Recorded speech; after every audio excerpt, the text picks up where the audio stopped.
ونضع الموازين القسط ليوم القيامة فلا تظلم نفس شيئا। আমি কিয়ামতের দিন ন্যায়পরায়ণতার মানদণ্ড স্থাপন করব, যেটাকে আমরা মিজানের পাল্লা বলি। আল্লাহ বলেন ন্যায় বিচারের মানদণ্ড কিয়ামতের ময়দানে আমি আল্লাহ স্থাপন করব। সেদিন কারো প্রতি বিন্দু পরিমাণ, এক চুল পরিমাণ অবিচার করা হবে না, কোনো অবিচার করা হবে না। সেদিন সুশাসন হবে, সুবিচার হবে, ন্যায় পরায়ণতার সাথে বিচার হবে। আওয়াজ করে পড়েন আল্লাহু আকবার। তাহলে প্রিয় ভাইরা, যে তিনটি বিষয়ে আল্লাহ তাআলা আমাদেরকে আদেশ দিয়েছেন, তার প্রথমটা হচ্ছে আদালত, ইনসাফ, সুবিচার, ন্যায় বিচার। এটা আমরা চাই কি চাই না? বিশ্বনবী ন্যায় বিচার, ন্যায় পরায়ণতা, সুশাসন প্রতিষ্ঠিত করেন কি করেন নাই? আপনারা বিশ্বনবীর সিরাত যারা পড়েছেন, আপনি দেখবেন বিশ্বনবীর সিরাতের পরতে পরতে, বাঁকে বাঁকে, সিরাতের বাঁকে বাঁকে এই আদালতের নমুনা মেলে। সুবহানাল্লাহ বলেন। ছোট্ট একটা নমুনা রাসূল সাল্লাল্লাহু আলাইহি ওয়াসাল্লামের আসসিরা আল আতরা থেকে ছোট্ট একটা নমুনা আপনাদের খেদমতে এখানে উপস্থাপন করি। বিশ্বনবী সাল্লাল্লাহু আলাইহি ওয়াসাল্লাম মক্কা বিজয় করলেন ৮ম হিজরিতে। মক্কা বিজয় শেষে তিনি কয়েক সপ্তাহ মক্কাতে অবস্থান করলেন। ইন দ্য মিন টাইম মক্কার একটা ভেরি প্রেস্টিজিয়াস অ্যান্ড ডিগনিফাইড ফ্যামিলির নারী চুরিতে ধরা পড়ল। কিসে ধরা পড়ল? সবাই বলেন কিসে? আমাদের সমাজে আসেনি এটা? আছে? ছোট না বড়? হ্যাঁ, হিসাব করে শেষ করা যায় না। ৩.৫ লাখ কোটি টাকা নাই উন্নয়ন প্রকল্পের নামে। উন্নয়ন প্রকল্পের নামে ৩.৫ লাখ কোটি টাকা নাই। ৩.৫ লাখ কোটি টাকা লিখতে পারবেন আপনি? একটানা লিখতে পারবেন? বুঝতেছেন কত বড় সংখ্যা? হ্যাঁ, বনু মাখজুমিয়া গোত্রের এক নারী মক্কায় চুরিতে ধরা পড়ল। বলেন তো চুরি করলে বিধান কি? কি কাটতে হবে? চুরির বিধান হলো হাত কেটে দাও। তাও সেটা গোপনে নয়, প্রকাশ্যে জনসম্মুখে হাত কেটে দাও। বনু মাখজুমিয়া গোত্রের নারী যখন চুরিতে ধরা পড়ল, সাহাবারা চিন্তায় পড়ে গেলেন। সবেমাত্র মক্কার লোকেরা কালিমা পড়ে মুসলমান হয়েছে, ইসলামের আইন কানুন তেমন জানে না, ইসলামী শরিয়ার সাথে বেশি পরিচিত নয়। এখন যদি বিশ্বনবী চুরির যেই বিধান এটা যদি কায়েম করে হাত যদি কেটে দেয়, না জানি মক্কার লোকেরা আবার বিগড়ে যায়, না জানি মক্কার লোকেরা আবার মুরতাদ হয়ে যায়, না জানি মক্কার লোকেরা ইসলাম থেকে দূরে সরে যায়। চলো চলো, সাহাবীরা মিলে পরামর্শ করলেন, চলো বিশ্বনবীর কাছে যে বলি, ও নবী, শুধু কেবলমাত্র একমাত্র এই নারীর জন্য চুরির হাত কাটার বিধানটা আপনি একটু থামিয়ে দেন। চুরির হাত কাটার যে বিধান এখানে একটু রহিত করে দেন, বাকিগুলা কইরেন মদিনাতে যে চলবে, কিন্তু মক্কায় এবারের জন্য মাফ করে দেন। কিন্তু কে বলবে? এই যে পরামর্শ, সাজেশন, এটা কে দিবে বিশ্বনবীর কাছে? সাহাবারা চিন্তায় পড়ে গেলেন। আল্লাহর নবীর সামনে দাঁড়িয়ে আল্লাহর দেয়া হুদুদ, আল্লাহর দেয়া বিধান থামিয়ে দেওয়া, মাফ করে দেওয়া, এই কথা বিশ্বনবীর সামনে বলার সাহস তো কেউ রাখে না। কেউ কেউ বলল, বিশ্বনবীর পালক পুত্র যায়েদ বিন হারেসার সন্তান উসামারে বিশ্বনবী নাতির মতো আদর করে, বড্ড বেশি ভালোবাসে উসামারে। এজন্য সাহাবারা উসামাকে বলতো হিব্বু রাসূলিল্লাহ, বিশ্বনবীর ভালোবাসা। কি বলতো? সাহাবীরা বললেন বিশ্বনবীর ভালোবাসা হিব্বু রাসূলিল্লাহ, উসামারে পাঠাও। উসামারে বিশ্বনবী নাতির মতো স্নেহ করে, মায়া করে, ভালোবাসে। আমরা পারবো না, উসামা পারবে। সবাই মিলে ফুলিয়ে ফুসিয়ে ওসামাকে, ছোট্ট ওসামাকে রাজি করালো। ওসামা এমন এমন কথা যে তুমি বিশ্বনবীর কাছে বলতে হবে, পারবা নাকি? ওসামা বলে পারবো। সাইয়েদনা ওসামা রাদিয়াল্লাহু তাআলা আনহু তরুণ সাহাবী বিশ্বনবীর কাছে গেলেন, যে বললেন, নবী, বনু মাখজুমিয়া গোত্রের এক নারী চুরিতে ধরা পড়েছে, এবারের জন্য কি এই মহিলাটারে মাফ করে দিলে হয় না? এবারের জন্য একটু ক্ষমা করা যায় না নবী? বিশ্বনবী বলেন, আতাশফাউ ফি হাদ্দিম মিন হুদুদিল্লাহ, তোমার এত বড় সাহস উসামা, তুমি আল্লাহর হাত, আল্লাহর দেয়া বিধান, এটার ব্যাপারে সুপারিশ করতে এসেছো? তোমরা কি জানো তোমাদের আগে যত কওম, যত গোত্র, যত জনপদ ধ্বংস হয়েছে তার কারণ ছিল তাদের মধ্যে গরিবরা অন্যায় করলে তারা বিচার করত, আর ধনীরা অন্যায় করলে তারা মাফ করে দিত। খবরদার, ওয়া আইমুল্লাহ, লাউ আন্না ফাতিমাতা বিনতি মুহাম্মাদিন সারাকাত লাকাতা মুহাম্মাদুন ইয়াদাহা। বিশ্বনবী বললেন, ওরে ওসামা, বানু মাখজুমিয়ার ওই প্রেস্টিজিয়াস এন্ড ডিগনিফাইড ফ্যামিলির মেয়ে তো দূর কি বাত, অনেক দূরের কথা। জেনে রেখো ওসামা, আমার কলিজার টুকরা নয়নের পুটুলি ফাতেমাও যদি মক্কার জমিনে আজকে এই চুরির দায়ে ধরা পড়তো, আমি বিশ্বনবী মুহাম্মাদুর রাসূলুল্লাহ ধরে ফাতেমার ডান হাতটা কেটে দিতে এক বিলম্ব দেরি করতাম না। ইন্নাল্লাহা ইয়া'মুরু বিল আদল, আমাদেরকে জাস্টিস শিখায় পশ্চিমারা, আমাদেরকে ইনসাফ শিখায়, আমাদেরকে সুশাসন শিখায়। আর ইনসাফ, সুশাসন, ন্যায় বিচার, সুবিচার, জাস্টিস কারে বলে বিশ্বনবীর বায়োগ্রাফি থেকে জেনে নাও। এই ছিল বিশ্বনবী ইসলামের আদালতের নমুনা। আপনি যদি সাইয়েদনা ওমর ফারুকের জীবনের দিকে তাকান, এমন কঠোর, এমন বীর সেনানী ছিলেন। সাইয়েদনা ওমর ফারুক যদি রাস্তার এই মাথা দিয়ে হাঁটা শুরু করতেন, শয়তান ওমর ফারুককে দেখলে ওই রাস্তা রেখে দিয়ে অন্য রাস্তা দিয়ে হাঁটতো। সুবহানাল্লাহ। ওমর ফারুক রাদিয়াল্লাহু তাআলা আনহু কি পার্সোনালিটি ছিল, কি পার্সোনালিটি। আমাদের এলাকায় ছোট বাচ্চারা রাতে ভাত খেতে চায় না, আমার মেয়েটাও খেতে চায় না। এই এটা দিব, ওইটা দিব, আজকে মাহফিলে আসার সময় বলে দিছে লিস্ট করে এটা এটা আনতে হবে। তো ছোট্ট বাচ্চাদের অনেক বায়না থাকে, ওরা রাতে খেতে চায় না। তো মায়েরা বিভিন্ন ভয় দেখায়, এই বাঘ আসবে, বাঘ আসবে খাও, এই ভূত আসবে, ভূত আসবে খাও। আপনারা কি বলেন চট্টগ্রামে? কি আসবে? হ্যাঁ, ভূত, ভূত, ভূত আসবে, বাঘ আসবে, খাও খাও খাও, তাড়াতাড়ি খাও। তো বাচ্চারা এগুলো শুনে ভয়ে খেতে শুরু করে। মদিনার জমিনেও একই ঘটনা ঘটতো। মদিনার ছোট্ট ছোট্ট সোনামণিরা খেতে চাইতো না। তো মায়েরা বলতো, হা হুয়া ইয়াতি উমর, হা হুয়া ইয়াতি উমর, ওই যে ওমর আসতেছে, ওমর। ওমরে ফারুকের কথা শুনলে বাচ্চারা একেবারে ঠান্ডা। সুবহানাল্লাহ পড়বেন না? প্রভু তুমি বলেছ রাসূল দেবে না, বলনি দেবে না ওমর, বলনি দেবে না হামজা তারিক, খালিদ বিজয় সমর। প্রভু তুমি বলেছ রাসূল দেবে না, বলনি দেবে না ওমর, বলনি দেবে না হামজা তারিক, খালিদ বিজয় সমর। প্রভু তুমি বলেছ রাসূল দেবে না। আল্লাহু আকবার। ওমর ফারুক রাদিয়াল্লাহু তাআলা আনহু, ওনার কথা শুনলে গায়ের মধ্যে গুজবাম হয়, গায়ের পশমগুলো দাঁড়িয়ে যায়। সুবহানাল্লাহ বলেন। কি পার্সোনালিটি ছিল, কি ব্যক্তিত্ব ছিল। মুনাফিকরা ওমর ফারুককে জমের মতো ভয় পেতেন। শয়তান, খুদ শয়তান এই রাস্তা দিয়ে আসলে শয়তান অন্য রাস্তা দিয়ে হাঁটতো। ওমর ফারুক রাদিয়াল্লাহু তাআলা আনহুর জীবনে যদি দেখেন, তাহলে সেখানে আপনি আদালতের, ইনসাফের, সুশাসনের, জাস্টিসের নমুনা দেখতে পাবেন। কয়টা শুনবেন? সাইয়েদনা ওমর ফারুকের রাদিয়াল্লাহু তাআলা আনহুর সন্তান আব্দুর রহমান মিশরে মদ খেয়ে মদ্যপ অবস্থায় ধরা পড়েছে। মদ খাওয়ার কারণে, মদ যদি কেউ পান করে আর যদি প্রমাণিত হয়, তার বিচার হলো 80 বেত। আওয়াজ করে বলেন কয় বেত? বাংলাদেশেও তো এই আইন আছে নাকি? বাংলাদেশে আছে? হ্যাঁ, মদ খাইলে 80 বেত, এই আইন বাংলাদেশে চালু হোক। আমরা চাই কি চাই না? চাই সবাই। এজন্যই তো ইসলাম ভাল লাগে না। ইসলামকে ভাল লাগে না। ইসলামকে আউট করে রাখতে পারলেই তো এরকম বড় বড় বোতল খাওয়া যায়।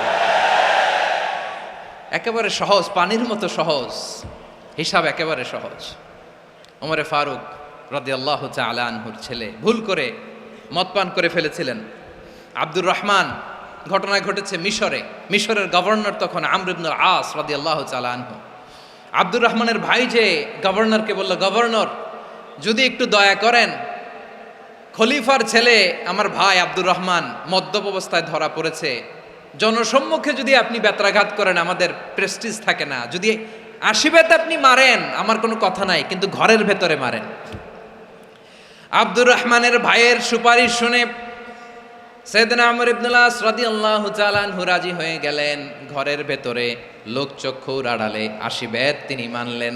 কিন্তু ঘটনাক্রমে এই কথা লুকিয়ে লুকিয়ে ঘরের ভেতরে আশিবেত মারার কথা সাইয়েদনা ওমর ফারুক মদিনা থেকে জানতে পারলেন। মদিনা থেকে তিনি ফরমান জারি করলেন, এই বিচার যেমনটি আমর ইবনুল আস আদায় করেছে এটা প্রকৃতপক্ষে আদায় হয় নাই। আসো সবাই মদিনায় আসো, আমর ইবনুল আস মদিনায় আসো, আব্দুর রহমানও আসো, সবাই আসো, জনসম্মুখে এই বিচার কার্যকর করতে হবে। সাইয়েদনা ওমর ফারুক মসজিদে নববীর পিলারের মধ্যে নিজের ছেলেকে বাঁধলেন, আবার জনসম্মুখে 80টা বেত তার গায়ের মধ্যে মারলেন। মাজমুয়ে ফাতাওয়া লিবনি তাইমিয়া রাহিমাহুল্লাহ উনি এটা নকল করেছেন। এটা সবচেয়ে বিশুদ্ধ মত। আরো অনেক মত আছে, মারা গেছে কবরের উপর, ওগুলো বাদই দিলাম। কেমন খলিফা ছিলেন, কেমন খলিফা! পশ্চিমারা তোমরা জাস্টিস আমাদেরকে শেখাও, ইনসাফ কারে বলে সুশাসন আমাদেরকে তোমরা শিখাও। ওমর ফারুক রাদিয়াল্লাহু তাআলা ওই বিচারকে তিনি ধর্তব্য মনে করেন নাই। মদিনাতে এনে আবার জনসম্মুখে আবার 80 বেত মেরেছেন। মিশরে ওমর ফারুক রাদিয়াল্লাহু তাআলা আমর ইবনুল আসকে গভর্নর করে পাঠালেন। সেখানে আমর ইবনুল আসের ছেলে একটা প্রতিযোগিতায় রানার আপ হয়েছে। এক মিশরি সেখানে চ্যাম্পিয়ন হয়েছে। রানার আপ বুঝতে পেরেছেন তো? রানার আপ সেকেন্ড হয়েছে, এক মিশরি হয়েছে চ্যাম্পিয়ন প্রথম। কিন্তু গভর্নরের ছেলে ও জিততে পারে নাই, ও রাগে ওই মিশরির গায়ের মধ্যে কয়েকটা লাঠি দিয়ে বাড়ি মেরেছে। মিশরি যে মদিনাতে ওমর ফারুকের কাছে বিচার দিলেন, আপনার গভর্নরের ছেলে অন্যায়ভাবে আমার গায়ে হাত তুলেছে। সাইয়েদনা ওমর ফারুক আবার ফরমান জারি করলেন, আসো মদিনাতে আসো। মিশরীকে ডাকলেন। ওই মিশরের গভর্নর আমর ইবনুল আস রাদিয়াল্লাহু তাআলা আনহুকে ডাকলেন, তার ছেলেকেও ডাকলেন। সবাই বসে রইল। আমর ইবনুল আস রাদিয়াল্লাহু তাআলা আনহু মাথা নিচু করে বসে আছেন, লজ্জায় কাচুমাচু। হায় হায়, আজকে আমার ছেলের কারণে আমিরুল মুমিনিন খলিফাতুল মুসলিমিন ওমর ফারুকের কাছে আমি জনসম্মুখে লজ্জিত হচ্ছি। সাইয়েদনা ওমর ফারুক বললেন, এই নাও লাঠি, গভর্নরের ছেলে তোমার মাথার মধ্যে যতগুলো বাড়ি মেরেছে, আজকে জনসম্মুখে তুমি অতগুলা বাড়ি মারো। মিশরি বলে, থাক, আপনি যে ডেকে আনছেন সবার সামনে এটা বলছেন, এতেই আমি খুশি। আল্লাহু আকবার! আপনার মহানুভবতা দেখে আমি খুশি, আর অপমানের দরকার নাই। ওমর ফারুক বলে, না, খবরদার, এই কথা মিশরি তুমি বলো না, মারো, যতগুলা বাড়ি মেরেছে মারো। বাধ্য হয়ে মিশরি আমর ইবনুল আসের সামনে ওনার কলিজার টুকরা সন্তানের মাথার মধ্যে বাড়ি মারতে আরম্ভ করলেন। ঠিক যতগুলা বাড়ি গভর্নরের ছেলে আমর ইবনুল আসের ছেলে মিশরির গায়ে মেরেছিল, মাথায় মেরেছিল, মিশরি গুনে গুনে ততটা মারলেন। এই দৃশ্য দেখে ওমর ফারুক রেগে মেগে আগুন, রাগের চোটে রাগ সামলাতে না পেরে, আর নিজেকে সামলাতে না পেরে মিশরিরে বললেন, ছেলেরে মারা শেষ হয়ে গেলে এবার বাবার টাক মাথার মধ্যে কয়েকটা বাড়ি মার। রাগের চোটে, আউট অফ অ্যাঙ্গার, রাগের চোটে, যে আমার পাঠানো গভর্নর আমর ইবনুল আস তার ছেলেকে কেন আদব তারবিয়া কেন শিক্ষা দিতে পারে না। ছেলেরে মারা হইলে এবার আমর ইবনুল আসের মাথার মধ্যে 2টা মারো। এটা রাগে বলেছেন, এটা শাস্তি হিসেবে না। সুবহানাল্লাহ পড়ে। তোমরা আমাদেরকে সুশাসন শিখাও, আমাদেরকে সুশাসন শিখাও। বিশ্বনবী বলেন, আদল এটা যেন তেন বিষয় না, এটা দিয়েই মানবিক সমাজ গড়তে হবে। আল্লাহ তাআলা কিয়ামতের কঠিন ময়দানে, যেদিন স্বামী স্ত্রীকে চিনবে না, স্ত্রী স্বামীকে দেখে পালিয়ে যাবে, বন্ধু বন্ধুরে চিনবে না, পীর সাহেব মুরিদরে চিনবে না, মুরিদ পীর সাহেবরে চিনবে না, দলের কর্মী তার নেতারে চিনবে না, নেতা তার কর্মীরে চিনবে না, বন্ধু বন্ধুরে দেখে পালাবে। এই কঠিন মুহূর্তে সূর্যটা মাথার কাছে চলে আসবে, জমিনটা তামার জমিন হবে। আজকের জমিনের মতো নয়।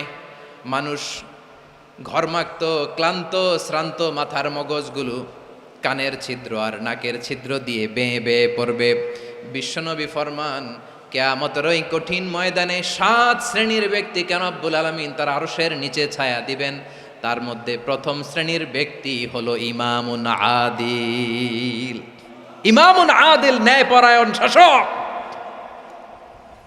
যে ইনসাফের সাথে বিচার করে, যে জাস্টিস সমাজে সার্ভ করে, যে সুশাসন নিশ্চিত করে, ওই ইমামুন আদেল। আদেল শব্দটা বুঝছেন না? ইন্নাল্লাহ ইয়া'মুরু বিল আদল, পাইছেন? আদেল। 7 শ্রেণীর ব্যক্তিকে আল্লাহ তাআলা সুশীতল আরশের নিচে ছায়া দিবেন, যেদিন তার দেয়া ছায়া ছাড়া কোনো ছায়া থাকবে না। এর প্রথম হচ্ছে ইমামুন আদেল, ন্যায়পরায়ণ শাসক। চিল্লায় বলেন সুবহানাল্লাহ।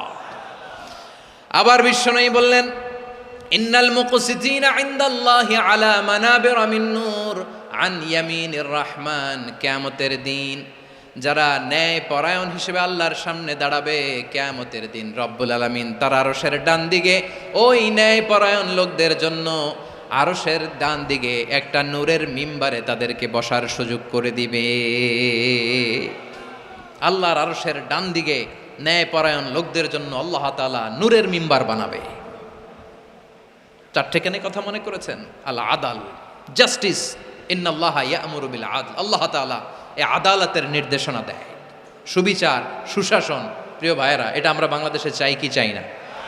এই যে অরাজকতা, এই যে অন্যায়, এই যে জুলুম, এই যে ইনকনসিস্টেন্সি সমাজের অসঙ্গতির প্রধান কারণ জাস্টিস নাই, সুবিচার নাই, সুশাসন নাই। শেষবারের মতো আওয়াজ করে বলেন তো, আমরা বাংলাদেশে আদল চাই কি চাই না? তাহলে প্রথম নির্দেশনা শেষ। আল্লাহ তাআলা তোমাদেরকে আদলের আদেশ দেন। এরপরে আল্লাহ বললেন, আমি তোমাদেরকে ইহসানের আদেশ দেই। ইন্নাল্লাহা ইয়া'মুরু বিল আদলি ওয়াল ইহসান।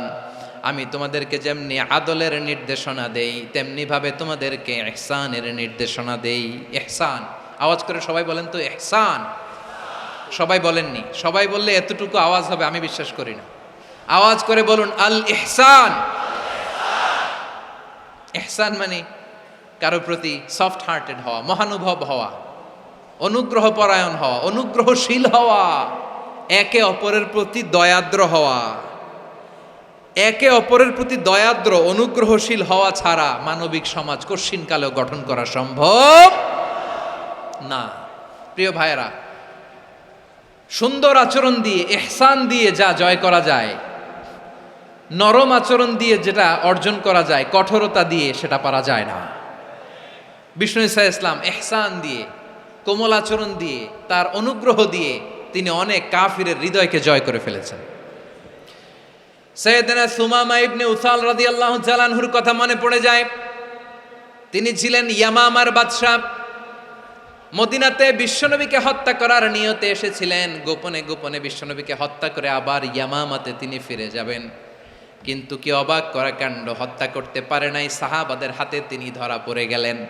সাইয়েদনা সুমামা ইবনে উসাল রাদিয়াল্লাহু তাআলা আনহু হত্যার নিয়তে আসলেন, কিন্তু হত্যা করতে পারলেন না। সাহাবারা ওনাকে ধরে ফেললেন, ধরে মসজিদে নববীর পিলারের মধ্যে বেঁধে রাখলেন।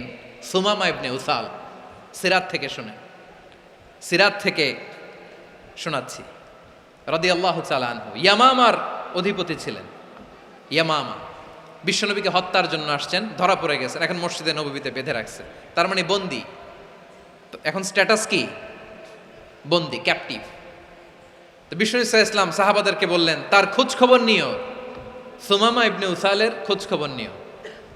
সাহাবার বলেন, ইয়া রাসূলুল্লাহ, আপনাকে হত্যা করতে এসেছে, তার তো কঠিন ক্যাপিটাল পানিশমেন্ট হওয়া দরকার, কঠিন শাস্তি হওয়া দরকার। বিশ্বনবী বললেন, না, আমি যেটা জানি তোমরা সেটা জানো না, তোমরা সুমামার সাথে ভালো আচরণ করো। বিশ্বনবী সুমামার কাছে গেলেন। প্রথম দিন যে তিনি কালেমার দাওয়াত দিলেন, ইমানের দাওয়াত দিলেন, ইসলামের দাওয়াত দিলেন, রিসালাতের দাওয়াত দিলেন, আখিরাতের দাওয়াত দিলেন। পরের দিন যে বিশ্বনবী সালাতের দাওয়াত দিলেন, যাকাতের দাওয়াত দিলেন, ইসলাম কি, কিভাবে, কেমন করে পালন করতে হয় চমৎকার আর্টিকুলেট করতে শুরু করলেন। তন্ময় হয়ে সুমামা ইবনে উসাল রাদিয়াল্লাহু তাআলা আনহু বিশ্বনবীর কথাগুলো শুনতে আরম্ভ করলো। একদিন নয়, 2 দিন নয়, টানা 3 দিন বিশ্বনবী সুমামার কাছে ইসলামকে প্রেজেন্ট করেছেন, উপস্থাপন করেছেন। আওয়াজ করে বলেন, কয় দিন? 3 দিন। 3 দিন মসজিদে নববীতে বাঁধা। আর সাহাবীদেরকে বললেন, তার খোঁজ খবর নিও, তোমরা যে রুটি বানাও এর মধ্যে সবচেয়ে ভালো আটার রুটিটা তারে দিও, সবচেয়ে রিফাইন্ড খেজুর, যেটা পিওর খেজুর, এটা তারে দিও। আর বিশ্বনবী নিজের উট থেকে দুধ দহন করে ওনার বাড়ির এক কর্মচারীকে বলেছেন দুধ দহন করে সুমামার জন্য নিয়ে যেও। সুবহানাল্লাহ পড়বেন না? সবাই তো অবাক, ইয়ামামা থেকে আসছে নবীকে হত্যা করতে, বিশ্বনবী দেখে তারে জামাই আদর করে, তাকে মজার মজার খাবার দিও, দুধ দিও, আদর আপ্যায়ন করো। একদিন নয়, 2 দিন নয়, টানা 3 দিন বিশ্বনবী এভাবে সুমামার কাছে যেয়ে ইসলামকে প্রেজেন্ট করতে আরম্ভ করলেন, ইসলামকে উপস্থাপন করতে শুরু করলেন, আর তাকে চমৎকার এন্টারটেইনমেন্ট আপ্যায়ন দিতে আরম্ভ করলেন। টানা 3 দিন যখন ইসলামের দ্য বিউটিজ অফ ইসলাম, ইসলামের সুমহান বাণী সৌন্দর্য তার কাছে উপস্থাপন শেষ, তাকে আপ্যায়ন শেষ, বিশ্বনবী বললেন সাহাবেদেরকে, যাও এবার সুমামার হাতের পায়ের রশি দুটো খুলে দাও। তারা বললেন, ইয়া রাসূলুল্লাহ কি বলেন আপনি, ও তো হত্যাকারী, সুযোগ পায় নাই, আপনারে মারতে পারে নাই, ছেড়ে দিলে আবার ও আপনার উপর তলোয়ার নিয়ে ঝাঁপিয়ে পড়বে, নবী এই সিদ্ধান্ত আপনি নিতে যাবেন না। বিশ্বনবী বললেন, যেটা বলেছি সেটা করো, সুমামার রশিগুলো ছেড়ে দাও, সুমামার হাতে পায়ের রশিগুলো যে তোমরা খুলে দাও। সাহাবারা তর্ক জুড়ে দিলেন, লা ইয়া রাসূলুল্লাহ এমনটা করবেন না, তো ভয়ঙ্কর ভয়ঙ্কর খুনি, কি জানি কি হয়ে যায়। বিশ্বনবী বললেন, না, তার হাতে পায়ের রশিগুলো খুলে দাও। সাহাবারা বিশ্বনবীর কথা মতো তার হাতে পায়ের রশিগুলো খুলে দিল।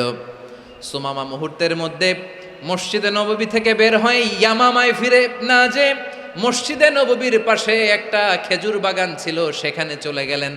সেখানে একটা ছোট্ট কুয়া ছিল, কুয়ার পানি দিয়ে তিনি গোসল করলেন। সুবহানাল্লাহ পড়েন। কুয়ার পানি দিয়ে গোসল করে মসজিদে নববীর সামনে এসে বিশ্বনবী এবং সাহাবাদের সামনে দাঁড়িয়ে সাব্বাবা উঁচু করে বললেন, আশহাদু আল্লা ইলাহা ইল্লাল্লাহ ওয়া আশহাদু আন্না মুহাম্মাদান আবদুহু ওয়া রাসূলুহু। আল্লাহু আকবার। আমি সাক্ষ্য দিচ্ছি আল্লাহ ছাড়া কোনো ইলাহ নাই, আর মুহাম্মদ আল্লাহ তাআলার প্রেরিত বান্দা এবং রাসূল। প্রিয় ভাইয়েরা, ইহসান দিয়ে যা জয় করা যায়, কঠোরতা দিয়ে সেটা কঠিনকালেও জয় করা যায় না। আওয়াজ করে বলেন ঠিক কি না? এবার সুমামা দাঁড়িয়ে বলে, ওগো নবী, আমি তো কালিমা পড়ে মুসলমান হয়ে গেলাম, এবার শোনেন, এই মুহূর্তের আগে আপনার চেহারার চাইতে নিকৃষ্ট কোনো চেহারা আমার কাছে ছিল না, কিন্তু শাহাদা পাঠ করার পরে আপনার চেহারার চাইতে উত্তম শ্রেষ্ঠ কোনো চেহারা আমার কাছে আর নাই। ও নবী, আজকের দিনের আগে ইসলাম ধর্মের চেয়ে নিকৃষ্ট অপছন্দনীয় কোনো ধর্ম আমার কাছে ছিল না, কিন্তু এই মুহূর্ত থেকে ইসলামের চেয়ে সেরা শ্রেষ্ঠ পছন্দনীয় কোনো ধর্ম আমার কাছে নাই। নবী গো, আজকের দিনের আগে মদিনার চাইতে অপছন্দনীয় নিকৃষ্ট কোনো শহর আমার কাছে ছিল না, কিন্তু এই মুহূর্তের পর থেকে মদিনার চাইতে কোনো শ্রেষ্ঠ শহর আমার জানা নাই। সে ছিল গমের বড় ডিলার, গম বেচতো। কি বেচতো? তার গম কিনে মক্কার লোকেরা রুটি খাইতো। সে ঘোষণা দিল, আজকে থেকে মক্কাবাসীদের জন্য সব গম আমি হারাম করে দিলাম, মক্কাবাসী এখন না খেয়ে মরে। সুবহানাল্লাহ পড়বেন না? মক্কাবাসী বিশ্বনবীর কাছে আসলেন, এসে বললেন, মুহাম্মদ, আমরা তো তোমার ভাই, তোমার চাচা, তোমার ভাতিজা, তোমার আত্মীয়, তুমি সুমামারে বলো সে যেন আবার গমের সাপ্লাই মক্কার জন্য অনুমতি দিয়ে দেয়। বিশ্বনবীর অনুমতি ক্রমে সুমামা আবার মক্কাতে গম পাঠাতে শুরু করলো। পড়েন সুবহানাল্লাহ। ইহসান, ইহসান দিয়ে আপনি যেটা জয় করতে পারবেন, you can win the heart of your enemies. ইহসান দিয়ে আপনি আপনার শত্রুর হৃদয়কে জয় করতে পারবেন। আওয়াজ করে বলেন ঠিক কি না? এজন্য আল্লাহ বললেন, ওয়া আনফিকু ফি সাবিলিল্লাহি ওয়া লা তুলকু বিআইদিকুম ইলাত তাহলুকা ওয়া আহসিনু ইন্নাল্লাহা ইউহিব্বুল মুহসিনিন।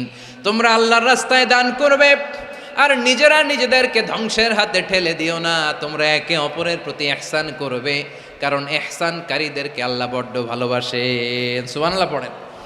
আবার সূরা রহমানে আল্লাহ বললেন, হাল জাযাউল ইহসানি ইল্লাল ইহসান ফাবিআইয়ি আলা, সবাই পড়েন, ফাবিআইয়ি আলাই রাব্বিকুমা তুকাযযিবান। ইহসানের প্রতিদান হিসেবে ইহসানি হয়। বিশ্বনবী সুমামার প্রতি যেমন ইহসান করেছেন, সুমামাও ঠিক তেমন ইহসান ফিরিয়ে দিয়েছে। ঠিক কিনা বলেন? তাহলে 1 নম্বরে হচ্ছে আদ, ন্যায় বিচার। 2 নম্বরে সবাই বলেন ইহসান, সদাচরণ। ইহসান দুই ধরনের প্রিয় ভাইরা, ইহসান ফিল ইবাদা, ইহসান ফিল মুআমালা।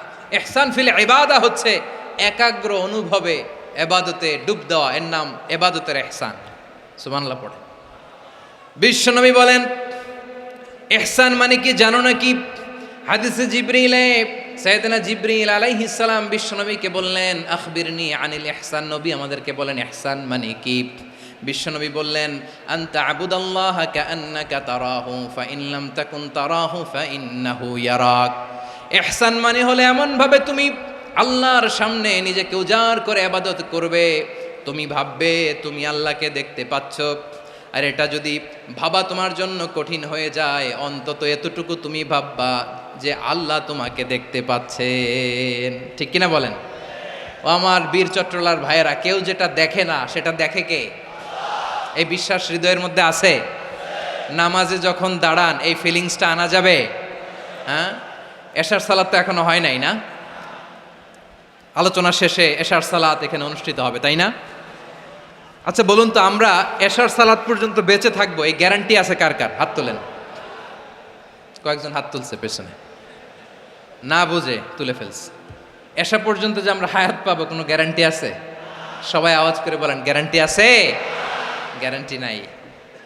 এই জন্য বিষ্ণু ইসলাম বলেছে এমনভাবে নামাজে দাঁড়াও, ইবাদত করো, মনে করো হতে পারে এটাই আমার জীবনের শেষ নামাজ। Perform the Salah as if this is your last and final prayer.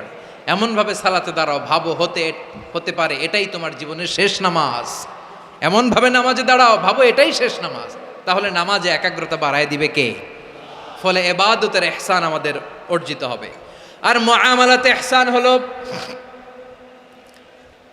বিশ্বনবী বলেন ইন্নাল্লাহা তাবারাকা ওয়া তাআলা কাতাবাল ইহসানা আলা কুল্লি শাই ফাইদা কাতালতুম ফাআহসিনুল কিতলা ওয়া ইযা যাবাহতুম ফাআহসিনুয যাবহা ওয়ালিয়ুহিদ্দা আহাদুকুম শাফরাতাহু ওয়ালিয়ুরিহ যাবিহাতাহু। ইহসান দুই ধরনের, আওয়াজ করে বলতে হবে। কয় ধরনের?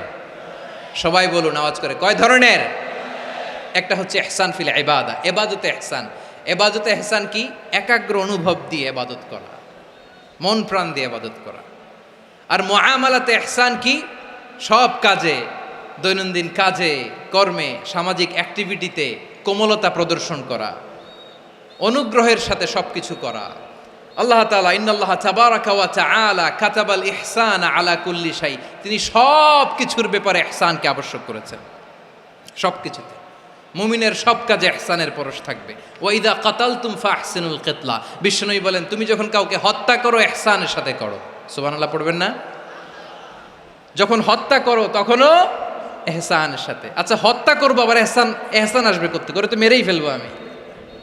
আল্লাহ, ও ভাই একজন খুন করেছে, খুনি, রাষ্ট্রীয় আইনে তার শাস্তি হয়েছে ডেথ পেনাল্টি, মৃত্যুদণ্ড। এখন মৃত্যুদণ্ড দেখে আপনি যেমনি মন চায় তেমনি মারবেন লোকটারে? ওর নাক কেটে ফেলতে পারবেন? ওর কান কাটতে পারবেন? ওর চোখ উপড়ে ফেলতে পারবেন আপনি? যেমন মন চায় তার অঙ্গহানি করা যাবে না। ইহসানের সাথে তাকে হত্যা করো। সুবহানাল্লাহ, this is Islam, this is the true essence of Islam. ওয়া ইযা যাবাহতুম ফাহসিনুয যাবহা, যখন জবাই করবে তখনও ইহসানের সাথে জবাই করো। করবো জবাই, ওইখানেও নাকি ইহসান। আচ্ছা কুরবানির দিন আমরা পশুগুলোরে কি করি বলেন সবাই আওয়াজ করে? জবাই। জবাই মানে তো এটার মেরেই ফেলতেছি, একটু পরে তো টুকরো টুকরো করে গোশতগুলো খাবো, এটা তো খাবো, এটা তো মেরেই ফেলবে। বিষ্ণু বলে না, জবাইয়ের মধ্যেও মুমিনের জবের ভেতরেও ইহসানের পরশ থাকা চাই। যখন জবাই করবে প্রাণীটাকে হাত পা টাইট করে বেঁধে নাও, ছুরিটাকে শার্পেন করে নাও, ধারালো করে নাও, যাতে অল্প সময়ে জবাইটা হয়ে যায়, প্রাণীটা যাতে কম কষ্ট পায়। সুবহানাল্লাহ পড়ে। দিস ইজ কল্ড ইহসান। ইহসান আল্লাহ তাআলা যেমনি আদলের আদেশ করেছেন, ন্যায় বিচার, জাস্টিস এনশিওর করতে বলেছেন, সমাজে ইহসানের ব্যবহার, ইহসানের অনুশীলন তিনি করতে বলেছেন। এজন্য মুমিনের প্রতিটি কাজে, আমার চট্টগ্রামের ভাইয়েরা আমার দিকে তাকান, খেয়াল করে শুনুন, মুমিন জীবনের প্রতিটি কাজে ইহসানের পরশ থাকা চাই। আমরা যেন আমাদের পরিবারের প্রতি ইহসান করি, আমরা যেন আমাদের কর্মচারীদের প্রতি ইহসান করি, আমরা যেন আমাদের কলিগদের প্রতি ইহসান করি, আমরা যেন আমাদের ভাইদের প্রতি ইহসান করি। মুমিন জীবনের প্রতি কাজে ইহসানের পরশ থাকার দরকার আছে না নাই? কথা বুঝতে পেরেছেন? তাহলে আল্লাহ তাআলার 3টা আদেশ ছিল, কয়টা গেল? ভুলে গেছে, ভুলে গেছে চট্টগ্রাম। 3টা আদেশের মধ্যে কয়টা বললাম? প্রথমে কি ছিল? আদল। 2 নম্বরে, 3 নম্বরে রব্বুল আলামিন বললেন ওয়া ইতা ইদিল কুরবা, নিকটাত্মীয়দেরকে দান করো। নিকট আত্মীয়দেরকে দাও, যারা তোমাদের ব্লাড কানেকশনের আত্মীয় তাদেরকে তোমরা দাও। এখানে জেনারেলি বললেন দাও, কি দিব সেটা তিনি এখানে বলেন নাই, সেটা তিনি সূরাতুল ইসরার মধ্যে বলেছেন। আল্লাহ বলেন ওয়া আতিদাল কুরবা হাক্কা, নিকট আত্মীয়দেরকে তাদের অধিকার, তাদের প্রাপ্য তোমরা বুঝিয়ে দাও। দেখেন, একটা শান্তির সমাজ, একটা সমৃদ্ধ সমাজ, একটা মানবিক সমাজ গঠনের জন্য আল্লাহ তাআলা বেশি না, মাত্র 3টা অর্ডার, 3টা ভার্ডিক্ট তিনি জারি করেছেন। 1 নাম্বার সুশাসন, ন্যায় বিচার। 2 নাম্বার ইহসান। 3 নাম্বার নিকটাত্মীয়, যারা কাছের, তোমার ভেরি ক্লোজ রিলেশনশিপে আছে, তাদেরকে দাও। দাও, দিলে বাড়িয়ে দেয় কে? অনেকে দিতে চায় না, কৃপণতা করে। দিলে বাড়ায় দেয় কে? ও মিয়া, মদিনার মধ্যে সবচাইতে গরিব সাহাবী ছিল বেলাল রাদিয়াল্লাহু তাআলা আনহু। ওনার এন্টায়ার অ্যাসেট, সম্পদের পরিমাণ কতদূর জানেন? একটা লুঙ্গি। বেলাল রাদিয়াল্লাহু তাআলা আনহু, ওনার টোটাল ওয়েলথের এস্টিমেশন হচ্ছে মাত্র একটা লুঙ্গি। একটা লুঙ্গি, টোটাল ওয়েলথ এস্টিমেশন, টোটাল সম্পদের পরিমাণ বেলাল রাদিয়াল্লাহু তাআলা আনহুর কি ছিল? কথা বোঝে নাই বোধহয়, কি ছিল? ওই বেলাল রাদিয়াল্লাহু তাআলা আনহুকে বিষ্ণু ইসলাম বলেছেন আনফিক ইয়া বেলাল, ও বেলাল তুমিও দাও। ওয়ালা তাখশা মিন যিল আরশি ইখলালা, আরশের অধিপতির তো কোনো ঘাটতি নাই, তুমি দিলে ওই আল্লাহ তোমারে বাড়ায় দিবে। এজন্য আমার প্রিয় ভাইয়েরা, দিলে কমে না, দিলে বাড়ে।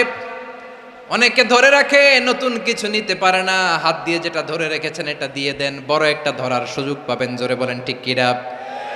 ধরেন 5 কেজি ওজনের একটা ধরে রাখছেন, এখন 10, এটা না ছাড়লে 10 কেজি ধরতে পারবেন আপনি? আচ্ছা, 10 কেজির জিনিস একটা আছে হাতে, ওইটা যদি ছেড়ে দেন তাইলে না 15 কেজি ধরতে পারবেন? কথা বলেন ঠিক কিনা? তাহলে দিলে বাড়িয়ে দেয় কে? রব্বুল আলামিন বললেন 3 নাম্বার আদেশ হলো তোমাদের প্রতি সমাজটারে কেমন করে মানবিক সমাজ, সুন্দর সমাজ গড়বা। 3 নাম্বার আদেশ হলো ওয়া আতিদাল কুরবা হাক্কা, নিকটাত্মীয়দেরকে তাদের প্রাপ্য বুঝিয়ে দাও।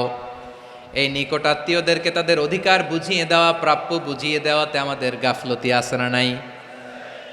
চট্টগ্রামে নাই? মাশাআল্লাহ আছে, আছে। অনেকে দেখবেন অনেক আল্লাহওয়ালা, তাহাজ্জুদ গুজার, সেজদা দিতে দিতে কপালে কালো দাগ ফেলে দিছে, সে তার বোনের হকটা আদায় করে নাই। আছে না নাই? হ্যাঁ, এখানেও আছে। সর্বনাশ। অনেক বড় হাজী সাহেব, বিশাল লম্বা দাড়ি, ছেলেরে সব দিয়ে দিছে, মেয়েরে কিছু দেয় নাই, মেয়ের হক আদায় করে নাই। আছে না নাই? এই হাজী সাহেবেরা, এই আল্লাহওয়ালারা কিয়ামতের ময়দানে আটকে যাবে। আপনি অন্যের অধিকার নষ্ট করেছেন, তাদের রাইটসকে ভায়োলেট করেছেন। এজন্য আল্লাহ তাআলা বলেন, কারো অধিকার যদি কেউ নষ্ট করে, ওই সমাজটা মানবিক সমাজ কঠিনকালেও হতে পারে না। এজন্য 3 নম্বর আল্লাহ বললেন ওয়া ইতা ইদিল কুরবা, নিকটাত্মীয়দেরকে দাও। কি দিবা? তাদের অধিকার দিয়ে দাও। বোনের অধিকার বুঝিয়ে দাও, মেয়ের অধিকার বুঝিয়ে দাও, ফুফুর অধিকার বুঝিয়ে দাও। দেখবেন অনেক মায়েরা ছেলের পাতে মুরগির রান দেয়, মেয়ের পাতে দেয় মুরগির ঠ্যাং। এরকম আছে না নাই? ছেলেরা কি দেয়? মুরগির। মেয়ের পাতে কি দেয়? তো মেয়ের কি মুরগির রান খেতে মনে চায় না? মনে চায় না? এমনটা করা যাবে না। নিকটাত্মীয়দেরকে অধিকার দিয়ে দাও, নিকটাত্মীয়ের সাথে সুসম্পর্ক রাখো। আদেশটা কার? এজন্য প্রিয় ভাইয়েরা, জীবনে যদি বারাকা অর্জন করতে চান, নিকটাত্মীয়দের সাথে সুসম্পর্ক রাখতে হবে, তাদের জন্য উপহার পাঠাতে হবে। বিশ্বনবী বলেন লা ইয়াদখুলুল জান্নাতা কাতে, যে ব্যক্তি আত্মীয়তার সম্পর্ককে ছিন্ন করে দেয়, সে কঠিনকালেও আল্লাহর জান্নাতে ঢুকবে না। আপনি কি এটারে সহজ হাদিস মনে করছেন? এটা সহজ কথা? আপনি ভাবছেন আপনার নামাজ আপনারে বাঁচাতে পারবে, আপনার রোজা বাঁচাতে পারবে, আপনার তাহাজ্জুদ আপনারে বাঁচাতে পারবে? আপনি অধিকার নষ্ট করলে কিছুই আপনারে বাঁচাতে পারবে না। এজন্য নিকট আত্মীয়দেরকে দিতে হবে বেশি বেশি। বিশ্বনবী বলেন, ইন্না সাদাকাতা আলাল মিসকিনি সাদাকা ওয়া আলা যির রাহিমি ইসনাতান সাদাকাতুন ওয়া সিলা। মিসকিন রে দান করলে শুধু দানের সওয়াব হয়, নিকট আত্মীয়কে দান করলে দুইটার সওয়াব হয়, সাদাকার সওয়াব হয়, আবার আত্মীয়তার বন্ধন অটুট রাখার সওয়াব হয়ে যায়। আবার বিশ্বনবী বললেন, মান সাররাহু আইয়ুবসাতা লাহু ফি রিজকিহি ওয়া ইউনসা লাহু ফি আসারিহি ফালইয়াসিল রাহিমা। যে ব্যক্তি তার রিজিকের প্রশস্ততা চায় আর হায়াতে বরকত চায়, সে যেন তার আত্মীয়ের সাথে সুসম্পর্ক রাখে। আমার প্রিয় চট্টলার ভাইয়েরা, আমাদের রিজিক বাড়ুক, এটা আমরা চাই কি চাই না? সবাই চান? হ্যাঁ, আমাদের রিজিকে প্রশস্ততা আসুক, চাই কি চাই না? আমাদের হায়াতে বরকত আসুক, আমরা চাই কি চাই না? এই দুইটা যদি চান তাহলে নিকট আত্মীয়দের সাথে সুসম্পর্ক রাখবেন, পারবেন? তাহলে সমাজটারে মানবিক সমাজ বানায় দিবে কে? তিনটা আদেশ চলে গেল। কয়টা? আওয়াজ করে বলেন। 1 নম্বরে কি ছিল? 2 নম্বরে, 3 নম্বরে নিকট আত্মীয়দেরকে দান। আপনাদেরকে আরো শোনার আগ্রহ আছে? আপনাদের মনোযোগ আছে না গেছে? কষ্ট হচ্ছে না? মাশাআল্লাহ, মাশাআল্লাহ। তাকবীর পড়ুন, লিল্লাহি তাকবীর।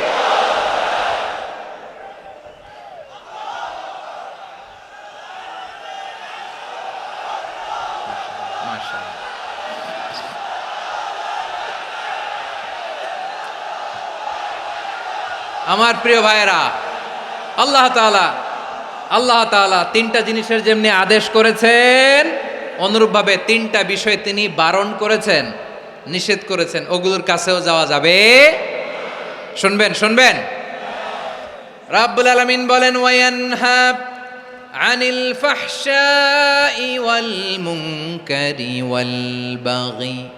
আমি যেমনি তিনটি বিষয়ে আদেশ করলাম, অনুরূপভাবে তিনটি বিষয়ে বারণ করলাম, নিষেধ করলাম। আমার 1 নাম্বার নিষেধাজ্ঞা হলো অশ্লীলতার প্রতি। ফাহশা, ওয়ায়ানহা আনিল ফাহশা। আল্লাহ তাআলা অশ্লীলতাকে নিষেধ করেছেন। কোন জিনিসকে? সবাই বলুন, কোন জিনিসকে? যত ধরনের, যত টাইপের, যত ক্যাটাগরির অশ্লীলতা হতে পারে, সব অশ্লীলতাকে হারাম করেছেন কে? ফাহশা মানে কি? কথায়, কাজে, আচরণে, কমেন্ট, ফেসবুকের কমেন্টসে যত ধরনের নোংরামো আছে, যত ধরনের অশ্লীলতা আছে, এটাকে আরবিতে বলে ফাহশা। এটাকে কি বলে? রাব্বুল আলামিন বলেন, কুল ইন্নামা হাররামা রাব্বিয়াল ফাওয়াহিশা মা যাহারা মিনহা ওয়া মা বাতান। ও নবী, আপনি বলে দেন, আমার রব প্রকাশ্য, অপ্রকাশ্য, স্পষ্ট কিংবা অস্পষ্ট, দৃশ্যমান কিংবা অদৃশ্যমান সব অশ্লীলতাকে হারাম করেছেন। সব ধরনের অশ্লীলতা হারাম, সব ধরনের। আল্লাহ তাআলা আমাদেরকে অশ্লীলতা থেকে বাঁচায়, অশ্লীলতা থেকে তিনি আমাদেরকে হেফাজত করুক। পড়েন আমিন। এবার বলেন, আমাদের সমাজে অশ্লীলতা আছে না নাই? চট্টগ্রামে নাই? আমি কই নাই, ওনারা বলে আছে। দেখছেন, আমি সামহাও বাঁচায় দেওয়ার ট্রাই করতেছি, ওনারা বলে আছে। অশ্লীলতা নানা ভাবে, নানা নামে, নানা মোড়কে আমাদের সমাজে আছে না নাই? সংস্কৃতির নামে, ফ্যাশনের নামে, বিনোদনের নামে, উপন্যাসের নামে, কনসার্টের নামে অশ্লীলতা আছে না নাই? আপনি দেখেছেন কনসার্টগুলোর অবস্থা? এই যে আতিফ আসলাম যে আসছে আমাদের দেশে, তারপর কে কে আসছে, আমাদের তরুণ তরুণীরা, আমাদের যুবক যুবতীরা, আমাদের জেনজিরা, কি অবস্থা ওইখানে? হ্যাঁ, কি অবস্থা? কে বাঁচাবে ওদের? কে রক্ষা করবে ওদের ইমানের, ওদের চরিত্রের হেফাজতের গ্যারান্টি কে দিবে? কনসার্টের নামে অশ্লীলতা আছে না নাই? ছেলে মেয়ে একে অপরকে জড়ায় ধরতেছে, একে অপরকে চুমু খাচ্ছে, প্রকাশ্যে, দিবালোকে, গণমানুষের সামনে। আল্লাহ তাআলা এই অশ্লীলতা থেকে আমাদেরকে বেঁচে থাকতে বলেছেন, বেঁচে থাকতে বলেছেন। রূপালী জগতের নামে অশ্লীলতা আছে না নাই? এই টার্মটা আপনারা জানেন না? রূপালী জগৎ কি জগৎ? আসলে কি রূপালী জগৎ না অন্ধকার জগৎ?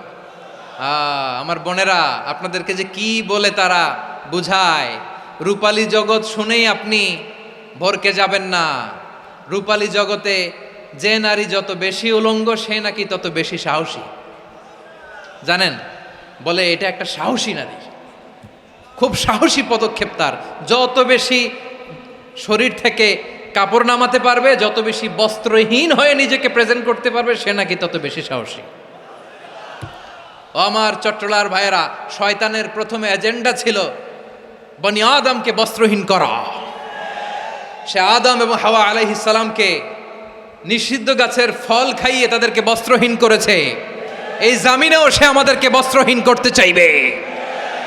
এই রূপালী জগতের নামে তারা এটা করে। আমার প্রিয় বোনেরা, আপনি জানেন না আপনার দাম কত। ওরা আপনাদেরকে বিজ্ঞাপনের সস্তা পণ্য বানাতে চায়। ওরা আপনাদেরকে ওদের ভোগের লিপসার টুলস বানাতে চায়। ওরা আপনাদেরকে দিয়ে ওদের খায়েশ পূরণ করতে চায়। এটা আপনাদের জন্য মোটেও ডিগনিটি নয়, এটা আপনাদের জন্য সম্মান নয়। আপনার সম্মান শালীনতায়, আপনার সম্মান হেজাবে, আপনার সম্মান ভদ্রতায়, আপনার সম্মান আপনার ডিসেন্ট পোশাকে। পোশাক বলে দেয় এই নারীটা ভদ্র না অভদ্র। পোশাক বলে দেয় এই মেয়েটা কোন ঘরের মেয়ে। আওয়াজ করে বলেন ঠিক কিনা? আপনি জানেন না, আপনার এই সস্তা পণ্য বানায়, ভোগের পণ্য, বিলবোর্ডে আপনাকে উলঙ্গ করে উপস্থাপন করে। এই অশ্লীলতার সাথে ইসলামের কোনো সম্পর্ক। এজন্য আল্লাহ বলেন, আমি অশ্লীলতাকে হারাম করেছি। অশ্লীলতাকে হারাম করার প্রথম কারণ হলো এর মাধ্যমে মানবতাকে অপমানিত করা হয়। কারণ মানুষের সম্মান মানুষের পোশাকে। মানুষ যখন পোশাকহীন হয়ে যায়, বস্ত্রহীন হয়ে যায়, তার সম্মান কমে যায়। ঠিক কিনা? অশ্লীলতাকে হারাম করার প্রথম কারণ হচ্ছে মানুষ মানুষকে অপমান করে। একটা নারী, সে তো সম্মানিত। নারী যে কত সম্মানিত, নারীরা এটা বুঝেই নাই। বিশ্বনবী বলেন, আর দুনিয়া কুল্লুহা মাতা ওয়া খায়রু মাতা'আদ দুনিয়া আল মারআতুস সালিহা। আমার বোনেরা, 5টা প্যান্ডেলে আপনারা এলইডিতে আমার আলোচনা শুনছেন, আমি জানি। আপনাদের এই গর্ভ যে কত দামি আপনি জানেন না। আপনার পেট থেকেই আসবে আগামী দিনের সালাহুদ্দিন আল আইয়ুবী। আপনার পেট থেকেই আসবে অনাগত দিনের ইমাম মাহদি আল মুনতাজার। আপনার পেট থেকেই আসবে অনাগত দিনের ফয়সাল, ওয়াসিম, মুগ্ধ, আবু সাইদের মতো বীর যোদ্ধা।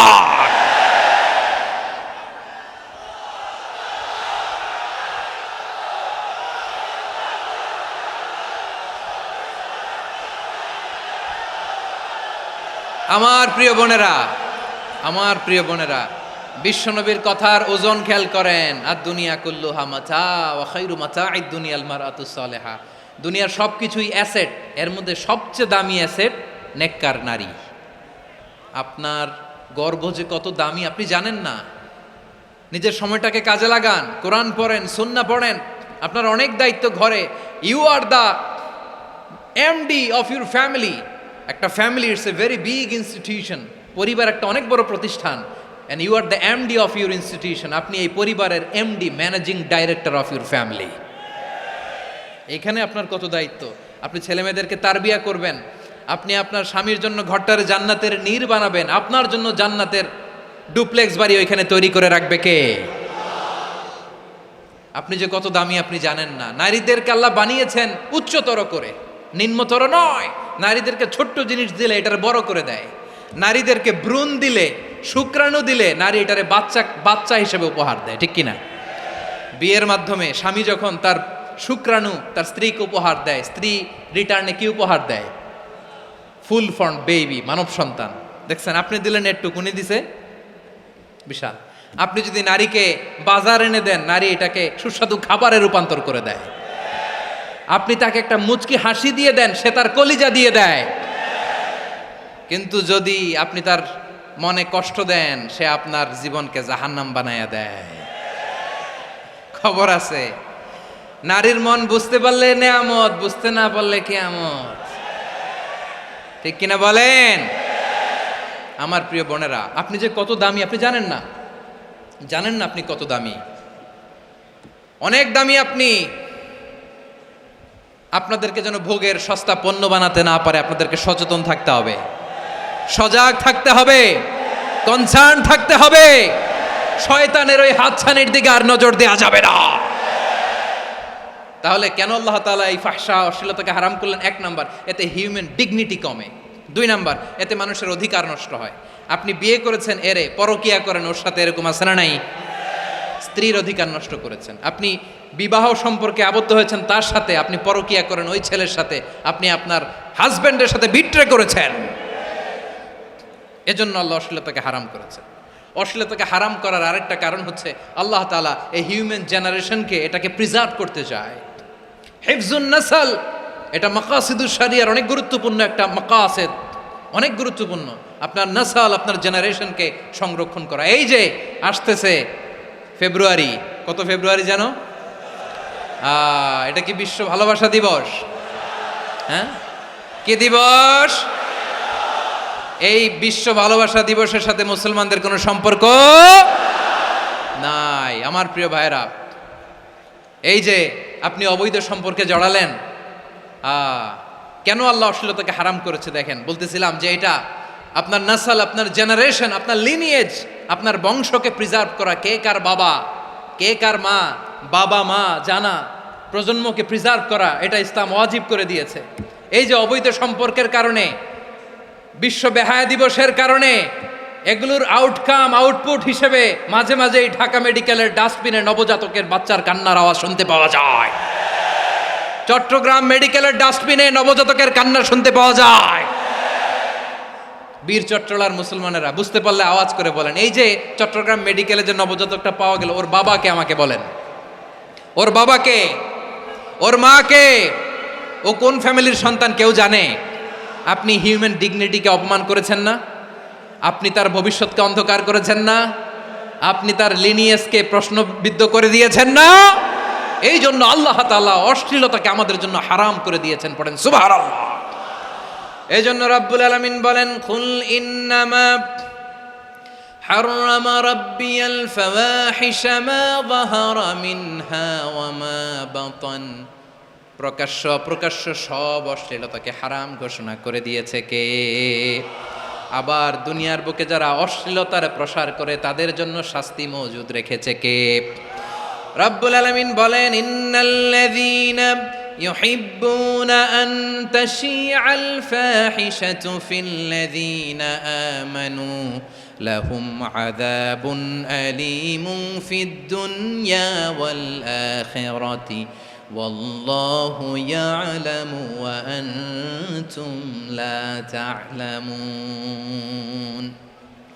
নিশ্চয়ই যারা বিশ্বাসীদের মাঝে অশ্লীলতার প্রচার প্রসার করতে চায় তাদের জন্য আমি মর্মন্তুদ শাস্তি প্রস্তুত করে রেখেছি, দুনিয়াতেও রেখেছি, আখিরাতেও রেখেছি। ঘোষণাটা কার?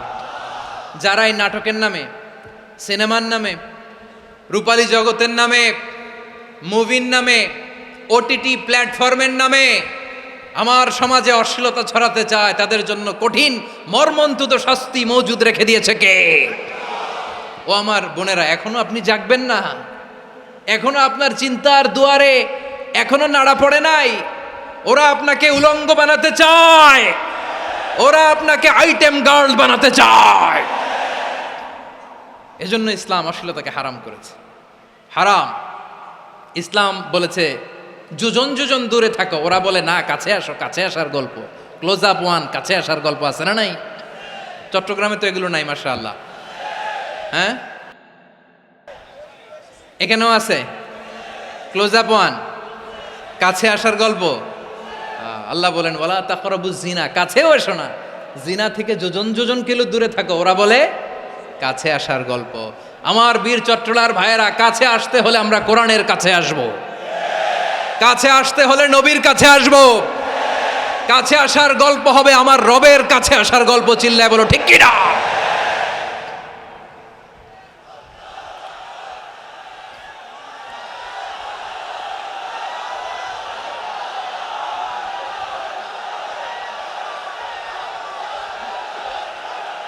বসুন বসুন আমার ভাইয়েরা।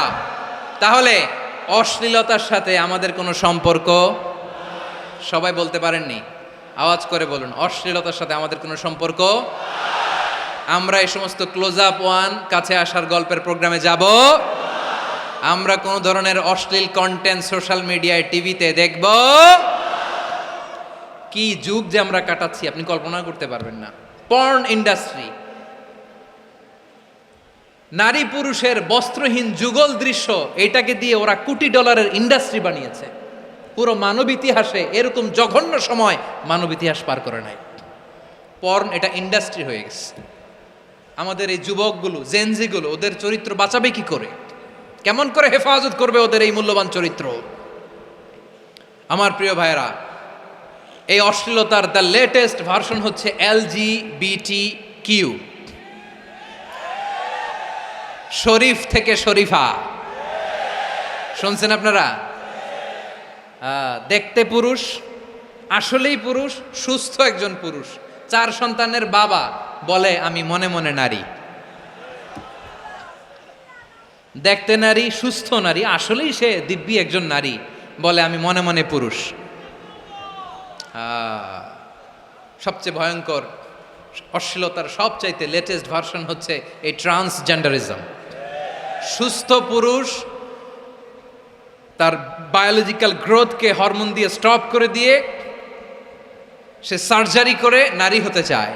সুস্থ নারী পুরুষ হতে চায়। পুরুষ পুরুষের প্রতি সেক্সুয়ালি আকর্ষণ বোধ করে। এটা লূত আলাইহিস সালামের কওমের মধ্যে ছিল। এটাকেও আল্লাহ কোরআনে ফাহিশা বলেছেন। ওয়ালুতান ইয ক্বালা লিকাওমিহি আতাতুনাল ফাহিশাতা মা সাবাকাকুম বিহা মিন আহাদিম মিনাল আলামিন। লূত আলাইহিস সালাম বললেন, তোমরা কি এমন এক অশ্লীল কার্যক্রমে ডুব দিলে নাকি যেটা গোটা বিশ্বের কেউ কখনো করে নাই, তোমরাই প্রথম করেছো। পড়েন নাউযুবিল্লাহ। এই পশ্চিমের এই রোগ আমার দেশে যেন আসতে না পারে, আমাদের সজাগ থাকতে হবে। প্রিয় ভাইরা, চিল্লায় বলেন ঠিক কি না? পশ্চিমের অবস্থা ভয়ঙ্কর। পাশ্চাত্যে, আমি যুক্তরাষ্ট্রে ছিলাম অনেক দিন, কয়েক মাস, বিভিন্ন স্টেটে ঘুরেছি। গার্ডিয়ানরা উদ্বিগ্ন। ছেলে মেয়েদেরকে, ছোট্ট ছেলে মেয়ে, ওদেরকে জিজ্ঞেস করে, তুমি how do you feel right now inside yourself? তুমি ভিতরে ভিতরে কেমন ফিল করো? তোমার কি ছেলে ছেলে লাগে না মেয়ে মেয়ে লাগে? আচ্ছা বলেন, এই ছোট্ট বাচ্চাটা ওকে এগুলো জেন্ডার অ্যাসাইনমেন্ট বলতে এগুলো কিছু বুঝে? এইভাবে মিসগাইড করা হচ্ছে। কৌতূহলবশত ছোট্ট ছেলে যদি বলে আমার তো মেয়ে মেয়ে লাগে, তখন বলে যে না তুমি মেয়ে, ছেলে না। মা বাবা বাধা দিলে ওকে আলাদা গভর্নমেন্ট হাউসে নিয়ে যায়। ভয়ঙ্করতম অবস্থা। আমরা একটা সময়ে শুনতাম যে হুজুর আমার ছেলেটা খুব ভালো, হাফেজে কোরআন, আল্লাহওয়ালা। হুজুর আমার ছেলে দাড়ি রাখছে, আল্লাহওয়ালা। হুজুর আমার ছেলে 5 ওয়াক্ত সালাত জামাতের সাথে পড়ে, তার মানে আল্লাহওয়ালা। পশ্চিমে যে আমি কি শুনছি জানেন? ওরা বলে হুজুর আমার ছেলেটা ইউনিভার্সিটির একটা মেয়ের সাথে প্রেম করে, ও খুব আল্লাহওয়ালা, হুজুর দোয়া করবেন। এর কারণ ওদের কাছে আল্লাহওয়ালার ক্রাইটেরিয়া হচ্ছে হুজুর আমার ছেলেটা আরেক ছেলের পছন্দ করে নাই, আমার মেয়েটা আরেক মেয়েকে ভালোবাসে নাই, এজন্য আমার ছেলেটা আল্লাহওয়ালা, হুজুর ওর জন্য একটু দোয়া করে দিয়েন। কি চ্যালেঞ্জ ওরা ফেস করতেছে। ওনার ছেলে যে আরেক ছেলেরে বিয়ে করবে না, এটাতেই উনি খুশি যে আলহামদুলিল্লাহ আমার ছেলেটা একটা মেয়েরে ভালোবাসে, আমার মেয়েটা একটা ছেলেরে ভালোবাসে, মানে এটা খুব আল্লাহওয়ালা। নাউজুবিল্লাহ পড়তে পারলেন না? এজন্য অশ্লীলতার সাথে আমাদের কোনো সম্পর্ক। রব্বুল আলামিন বলেন ওয়ায়ানহা আনিল ফাহশাই ওয়াল মুনকারি ওয়াল বাগি। 3টা জিনিসকে আমি নিষিদ্ধ করলাম। 1 নাম্বার হলো ফাহশা, অশ্লীলতা। 2 নম্বরে হলো মুনকার, সমস্ত মন্দ কাজ। আপনাদের মনোযোগ আছে না? শেষ করে দিব? আর 2-1 মিনিট শুনবেন? আচ্ছা বলি তাহলে, আর 2-1 মিনিট। তাহলে নিষেধাজ্ঞা জারি করেছেন 3টা জিনিসের উপর। 1 নাম্বার কি? ফাহশা, অশ্লীলতা। 2 নাম্বার মুনকার। মুনকার মানে হচ্ছে যত মন্দ কাজ, খারাপ কাজ, বাজে কাজ, এটার বলে মুনকার। এটার কি বলে? আপনারা পড়ছেন না? তা'মুরুনা বিল মা'রুফি ওয়া তানহাউনা আনিল মুনকার। ভালো কাজের আদেশ, সৎ কাজের আদেশ, অসৎ কাজের নিষেধ। মুনকার, মুনকার হচ্ছে মানুষের স্বাভাবিক বিবেকবোধ যেটাকে খারাপ বলে, ওইটাই মুনকার। পৃথিবীর সব আসমানি গ্রন্থ যেটাকে খারাপ বলেছে, মানুষের স্বাভাবিক বিবেকবোধ যেটাকে খারাপ বলেছে, এগুলো সব মুনকার। যেমন ইফটিজিং, এটা কি ভালো না খারাপ? মজুদদারি, খাদ্যে ভেজাল দেওয়া, ওজনে কম দেওয়া, মাছে ফরমালিন মিশানো, চাঁদাবাজি, টেন্ডারবাজি, দখলবাজি, এগুলো আমাদের স্বাভাবিক বিবেকেই বলে এগুলো খারাপ, এগুলো হচ্ছে মুনকার। আল্লাহ তাআলা এই মুনকার থেকে আমাদেরকে বেঁচে থাকতে বলেন, আর শয়তান এই মুনকারের প্রতি আমাদেরকে উদ্বুদ্ধ করে। আল্লাহ তাআলা বললেন, ইয়া আইয়ুহাল্লাযীনা আমানু লা তাত্তাবিউ খুতুওয়াতিশ শাইতান ফাইন ওয়া মান ইয়াত্তাবি' খুতুওয়াতিশ শাইতানি ফাইন্নাহু ইয়া'মুরু বিল ফাহশাই ওয়াল মুনকার। আল্লাহ বললেন, ও আমার গোলামেরা শোনো শোনো, ও আমার বিশ্বাসী বান্দারা খবরদার, তোমরা কশিনকালেও শয়তানের পদাঙ্ক অনুসরণ করবে না, কারণ শয়তান তোমাদেরকে অশ্লীলতা এবং মন্দ কাজের দিকে উদ্বুদ্ধ করে। আমাদের কাজ হচ্ছে শয়তান আমাদেরকে যেদিকে নিতে চায় আমরা তার উল্টা দিকে যাব, ঠিক কিনা বলে? শয়তান এই মন্দ কাজকে আমাদের কাছে বিউটিফাই করে, চাকচিক্যময় করে আমাদের সামনে উপস্থাপন করে। এজন্য আল্লাহ বলেন মুনকারকে থামাতে হবে, মুনকার প্রতিরোধ করতে হবে। মুনকার প্রতিরোধের দায়িত্ব শুধু আমাদের নাকি? শুধু আপনার খতিব সাহেবের, ইমাম সাহেবের, নাকি মুসলিম উম্মার সবার? আওয়াজ করে বলুন, মুনকার অসৎ কাজ প্রতিরোধের দায়িত্ব কার? রাব্বুল আলামিন বলেন, কুনতুম খায়রা উম্মাতিন উখরিজাত লিন-নাসি তা'মুরুনা বিল মা'রুফি ওয়া তানহাউনা আনিল মুনকার। তোমাদেরকে শ্রেষ্ঠ জাতি করে জমিনের মধ্যে আবির্ভূত করা হয়েছে, যাতে করে তোমরা জমিনের ভেতরে সৎ কাজের আদেশ করতে পারো আর অসৎ কাজের নিষেধ করতে পারো। উম্মাহ কুনতুম খায়রা, তাহলে গোটা উম্মার দায়িত্ব, এটা বুঝতে পারছেন তো? আচ্ছা, আরো নিচে আসেন। এরপরে আল্লাহ বললেন, শুধু উম্মাহ না, এই জমিনের রাজত্ব আমি যাদের হাতে দেই, এই জমিনের মালিক আমি যাদেরকে বানিয়ে দেই, যাদেরকে আমি সরকারের দায়িত্ব দেই, তাদেরকেও মুনকার প্রতিরোধের দায়িত্ব দিয়েছে কে? আল্লাহ বলেন, যারা ক্ষমতার মসনদে বসেছে তাদেরকে 4 দফা কর্মসূচি আমি আল্লাহ দিলাম। আওয়াজ করে বলেন, কয় দফা? আল্লাহ বলেন, আল্লাযীনা ইম্মাক্কান্নাহুম ফিল আরদি আকামুস সালাতা ওয়া আতাউয যাকাতা ওয়া আমারু বিল মা'রুফি ওয়া নাহাউ আনিল মুনকার ওয়ালিল্লাহি আকিবাতুল উমুর। যারা এই জমিনের উত্তরাধিকার হয়েছে তারা 4 দফা কর্মসূচি নিয়ে সামনে আগাবা। সালাত কায়েম করবা, যাকাত আদায় করবা, সৎ কাজের আদেশ দিবা, অসৎ কাজ থেকে মুনকার প্রতিরোধ করবা। আদেশটা কার? আমার প্রিয় চট্টলার ভাইয়েরা, পুরো উম্মার দায়িত্ব মুনকার প্রতিরোধ করা, সরকার প্রধানের দায়িত্ব মুনকার প্রতিরোধ করা। এরপর আল্লাহ বলেন, প্রতিটা ফ্যামিলির যিনি প্রধান সিইও বাবা, প্রত্যেক বাবারও দায়িত্ব এই মুনকার প্রতিরোধ করা। আওয়াজ করে বলেন ঠিক কিনা? যেমনটি সাইয়েদনা লুকমান আলাইহিস সালাম ওনার কলিজার টুকরা সন্তানকে আদেশ করেছেন, ইয়া বুনাইয়া আকিমিস সালাতা ওয়া'মুর বিল মা'রুফি ওয়ানহা আনিল মুনকার। পড়েন সুবহানাল্লাহ। বাবা ছেলেকে সবক দিচ্ছে। কে সবক দিচ্ছে? কাকে? লুকমান আলাইহিস সালাম ছেলেকে বলতেছে, ওরে আমার কলিজার টুকরা সন্তান, ওরে আমার বাছা, নামাজ কায়েম করবা, সৎ কাজের আদেশ দিবা, আর মুনকার প্রতিরোধ করবা, অসৎ কাজ, সমাজ থেকে খারাপ কাজকে ঝেঁটে বিদায় করে দিবা। তাহলে দেখেন, আমি স্টেপ বাই স্টেপ নামলাম। পুরা উম্মার দায়িত্ব, জমিনের উত্তরাধিকারী আল্লাহ যাদেরকে বানিয়েছেন সরকার, তাদের দায়িত্ব, প্রতিটি ফ্যামিলির প্রধানের দায়িত্ব।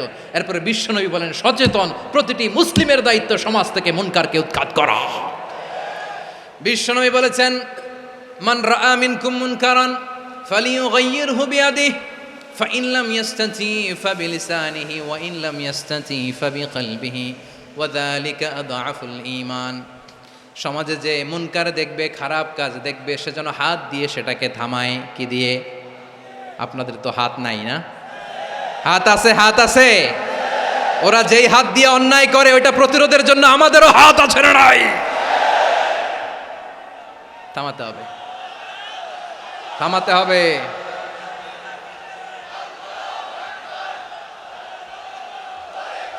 বসুন, আমার প্রিয় ভাইয়েরা, ওরা ওদের যেই হাত দিয়ে টেন্ডারবাজি করে, চাঁদাবাজি করে, ইফটিজিং করে, দখলবাজি করে, যেই হাত দিয়ে, ওই মুনকার থামায় দেওয়ার জন্য আল্লাহর দিয়ে আমাদেরও দুটি হাত আছে না নাই? আমাদেরও হাত আছে, থামাইতে হবে, থামাইতে হবে, হিম্মত করতে হবে। আমার প্রিয় ভাইয়েরা, না থামালে আমরাই ডুববো শেষমেশ। আমাদের বাঁচার জন্য হলেও থামাইতে হবে। রব্বুল আলামিন বলেন, ওয়াত্তাকু ফিতনাতাল লা তুসিবান্নাল্লাযীনা যালামু মিনকুম খাসসা। ও আমার গোলামেরা, ওই আযাবকে ভয় করো যে আযাব যখন আমি জমিনের বুকে পাঠাই, শুধু জালেমদেরকেই মারি না, আলেমদেরকেও মারি। আযাব যখন আসে তখন শুধু জালিমই মরে না, আলেমও মরে। জানেন, মুসা আলাইহিস সালামের পায়ে একবার একটা লাল পোকা কামড় দিয়েছে, লাল পিঁপড়া। লাল পিঁপড়া কামড় দিলে খুব আরাম লাগে না? কি লাগে? হ্যাঁ, জলে না? লাল একটা পিঁপড়া কামড় দিছে, তো উনি রেগে মেগে পাশি দেখে লাল পিঁপড়ার বাসা, পা দিয়ে ডলে মুছে সবগুলো পিঁপড়া মেরে ফেলছে। এই ঘটনাটা আল্লাহ ঘটিয়েছেন এজন্য মুসা আলাইহিস সালাম ছিলেন কালিমুল্লাহ, সরাসরি আল্লাহর সাথে কথা বলতেন। তিনি আল্লাহকে জিজ্ঞেস করেছিলেন, আল্লাহ তুমি যখন কোনো জনপদে আযাব পাঠাও, শাস্তি দাও, ওখানকার শুধু জালেমরাই তো মরে না, ভালো মানুষগুলাও মরে, তো আযাব দিবা মুশরিকদের উপর দিবা, অবাধ্যদের উপর দিবা, ভালো মানুষগুলারে মারো কেন? আল্লাহ বললেন, মুসা তোমার যে কামড় দিছিল পায়ের মধ্যে পিঁপড়া, কয়টা পিঁপড়া? জোরে বলেন। একটা পিঁপড়া, তো সবগুলারে মারলা কেন? রেগে মেগে পুরো পিঁপড়ার বাসা ভেঙে মেসাকার করলা কেন? এই মুসা, আমি যখন অ্যাকশনে যাই, আমি যখন শাস্তি দেই, তখন এত বাস বিচার করা হয় না, বাস বিচার করা যায় না। যখন অ্যাকশনে যাওয়া হয়, ওইটা ডাইরেক্ট অ্যাকশন হয়ে যায়। চিল্লায় বলো ঠিক কি না? এজন্য আমাদের বাঁচার জন্য হলেও এই পাপ থামাতে হবে, এই শয়তানের অট্টহাসি থামাতে হবে, অন্যায় অপরাধ সমাজ থেকে আমাদের থামাতে হবে। কারণ আযাব আসলে ওরাও মরবে, আমরাও মরব। একটা জাহাজ 2 তলা, আপনি আছেন 2য় তলায়, শুনতেছেন? শুনতেছেন? জাহাজ কয় তলা? আপনি কোন তলায়? 2য় তলায়। নিচের তলার কিছু লোক জাহাজের তলা ছিদ্র করতে আরম্ভ করছে। কি ছিদ্র করতেছে? আচ্ছা, জাহাজের তলা ছিদ্র করলে তলা দিয়ে কি ঢুকে? এখন আপনি যদি বলেন আমার কি, আমি তো 2 তলায়, আমার কি, আমি তো সেফ, আমি ইন দ্য সেফ জোন, আমি তো ভালো আছি, আমি তো ভালো আছি, ওরা ছিদ্র করে ওরা মরবে। আসলে কি শুধু ওরা মরবে, নাকি তলা ফুটো হলে ভিতরে পানি ঢুকলে আপনারও সলিল সমাধি হবে? তলা দিয়ে যখন পানি ঢুকবে, জাহাজ ঢুকলে আপনিও মরবেন। এজন্য নিজে মরার আগে ওই পাগলগুলোর নিচতলায় যে থামাতে হবে। চিল্লায় বলেন ঠিক কি না? এজন্য আল্লাহ বললেন, মুনকার প্রতিরোধের দায়িত্ব সমাজের টপ টু বটম সবার। পুরো আম্মার দায়িত্ব, সরকার প্রধানের দায়িত্ব, প্রতিটি ফ্যামিলির প্রধান বাবার দায়িত্ব, বিশ্বনবী বললেন প্রতিটি সচেতন মুসলিমের দায়িত্ব। এজন্য মুনকার প্রতিরোধ করার দরকার আছে না নাই? সমাজে এই যে ইফটিজিং হয়, আপনার বোনের বয়সী একটা মেয়েকে কিছু বখাটে টিটকারি করে, এই বলে সেই বলে, নোংরা কথা বলে, রাস্তায় দেখেও আপনি পাশ দিয়ে না দেখার মতো চলে যান কেন? আপনি দাঁড়ান না কেন? আপনি দাঁড়ালেই তো থেমে যাবে, কারণ সত্যের যে শক্তি, তার সামনে মিথ্যা মুখ থুবড়ে পড়ে। আপনার সামনে ও কিছুই না, নাথিং। আপনি দাঁড়ান, ওকে প্রশ্ন করেন যে আমার বোনকে তুমি ডিস্টার্ব করো কেন? আপনাকে দেখে আরো 5 জন দাঁড়াবে, 5 জনকে দেখে আরো 10 জন দাঁড়াবে। আমাদের নীরবতা আর আমাদের নিশ্চুপ থাকাই জালিমদেরকে আরো শক্তিশালী জালিম বানিয়েছে। এজন্য মুনকার প্রতিরোধের দায়িত্ব আমাদের সবার। টেন্ডারবাজি, চাঁদাবাজি, দুর্নীতি, অপরাধ, দখলদারিত্ব, মজুদদারি, এগুলো সব কিছু একসাথে প্রতিরোধ করতে হবে। ঠিক কিনা বলেন? একটা মানবিক সমাজ যদি চাই, প্রতিরোধ করতে হবে। প্রিয় ভাইয়েরা, আল্লাহর শপথ নিয়ে বলি, এই নাসিহাতগুলো সবার জন্য, সব দলের জন্য, সব মতের মানুষের জন্য। আমরা কোনো দলের প্রতি মানুষকে ডাকি না, আমরা ডাকি ইসলামের দিকে।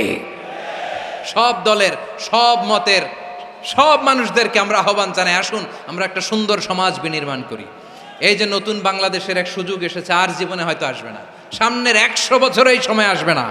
আসুন দেশটাকে আমরা সাজাই, আসুন আমরা দুর্নীতি বন্ধ করি, আসুন আমরা চাঁদাবাজি বন্ধ করি, আসুন আমরা দখলদারিত্ব বন্ধ করি, আসুন আমরা এক দল আরেক দলকে নিশ্চিহ্ন করার যে রাজনীতি এটা বন্ধ করি।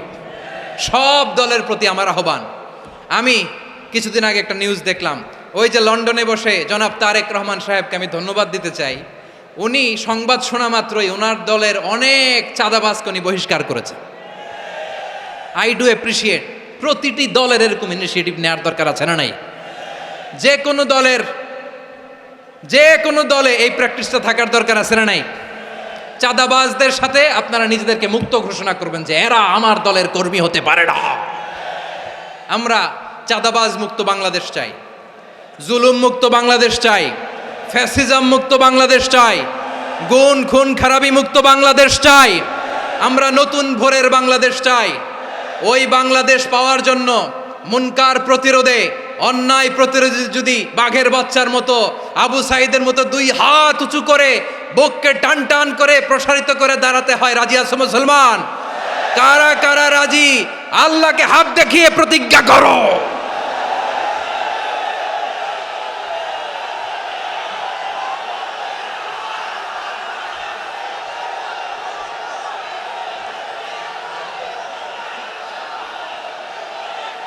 আমার প্রিয় ভাইয়েরা, বসুন বসুন আমার ভাইয়েরা। রাব্বুল আলামিন বলেন, ওয়ায়ানহা আনিল ফাহশাই ওয়াল মুনকারি ওয়াল বাগি ইয়াইদুকুম লাআল্লাকুম তাযাক্কারুন। বসুন। আল্লাহ বললেন, আমি অশ্লীলতাকে নিষেধ করি, আমি সব ধরনের মন্দ কাজকে নিষিদ্ধ করি, সব শেষে আমি সীমা লঙ্ঘনকে তোমাদের জন্য নিষিদ্ধ করি। আলোচনা মনে আছে তো? না ভুলে গেছেন? নিষিদ্ধ করেছেন কয়টা জিনিস? 1 নম্বরে অশ্লীলতা, 2 নম্বরে মুনকার তথা সব মন্দ কাজ, 3 নম্বরে আল বাগি সীমা লঙ্ঘন, ক্রসিং দ্য লিমিট। সীমা লঙ্ঘন করা ভালো না। We all should know our limits. চিল্লায় বলেন ঠিক কিনা? একই আয়াতে আল্লাহ বললেন, কুল ইন্নামা হাররামা রাব্বিয়াল ফাওয়াহিশা মা যাহারা মিনহা ওয়া মা বাতানা ওয়াল ইসমা ওয়াল বাগিয়া বিগাইরিল হক। অন্যায়ভাবে যে অবাধ্য হয়, যে সীমা লঙ্ঘন করে, তাদেরকেও আমি এটা হারাম করে দিলাম। সীমা লঙ্ঘন করা হারাম, সীমা লঙ্ঘন করা হারাম। আল্লাহ বারবার আমাদেরকে ওয়ার্নিং দেয়। যখন আমরা থামি না তখন আল্লাহ ধরে, আর যখন ধরে তখন ছাড়ে না। ধরে না, ধরলে আল্লাহ। ফেরাউনকে কিন্তু হুট করে ধরে নাই, আপনারা জানেন 9 বার ওয়ার্নিং দিয়েছে। ফেরাউনকে আল্লাহ তাআলা ওয়ার্নিং দিয়েছিল কয়বার?